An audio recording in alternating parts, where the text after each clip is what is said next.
আসসালামু আলাইকুম। চলে আসলাম কাশ্মীরি আচার রেসিপি নিয়ে। তো এখানে আমি 700 গ্রামের মতো কাঁচা আম নিয়েছি। আমগুলো ভালোভাবে পরিষ্কার করে ধুয়ে তারপর এরকম চিকন চিকন করে কেটে নিয়েছি। এখন আমগুলো আমি পানিতে ভিজিয়ে রাখবো। এই পানিতে ভিজিয়ে রাখার ফলে কিন্তু টকটা অনেক চলে যাবে। আর পানিটা কিন্তু আমি এমন পর্যায়ে দিচ্ছি যে আমগুলো কিন্তু ডুবে আছে। তো তার মধ্যে আমি লবণ দিয়ে দিচ্ছি। লবণ দিয়ে 1 ঘন্টা ভিজিয়ে রেখে তারপরে আমি এগুলো তুলে নিব। তো 1 ঘন্টা পরে চলে আসলাম।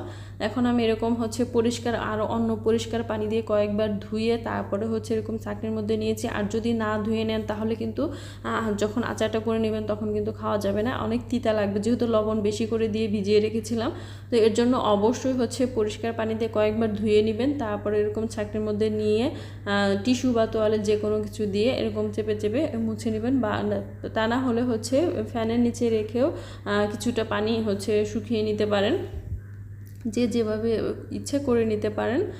আর এখানে চুলায় একটা প্যান বসিয়ে দিয়ে তার মধ্যে 1 কাপের মতো পানি দিয়েছি। আর ওই একই কাপ দিয়ে মেপে আমি 1 কাপের মতো চিনি দিয়ে দিচ্ছি। আর চিনিটা কিন্তু যার যার পছন্দ অনুযায়ী, কেউ কম চিনি খেতে পছন্দ করে, আবার কেউ বেশি চিনি খেতেও পছন্দ করে। তো এখন চুলাটা আমি ধরিয়ে দিচ্ছি।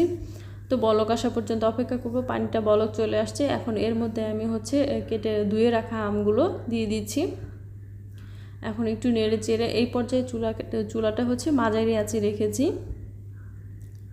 যখন বলক আসবে তখন চুলার আঁচটা একটু কমিয়ে দিব। তো 1 চা চামচের মতো আদা কুচি দিয়ে দিচ্ছি। আর দিয়ে দিচ্ছি মরিচ কুচি, শুকনো মরিচ কুচি। শুকনো মরিচের বিচিটা ফেলে তারপর এরকম কুচি কুচি করে দিয়ে দিচ্ছি। আর দিয়ে দিচ্ছি 1 চা চামচের মতো ভিনেগার।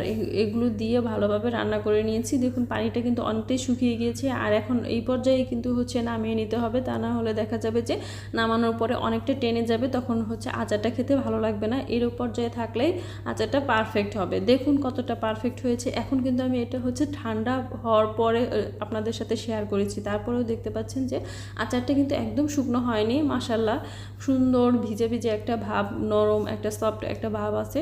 তো আশা করি আপনাদের ভালো লেগেছে। ভালো লাগলে অবশ্যই আমার পাশে থাকবেন। Thank you.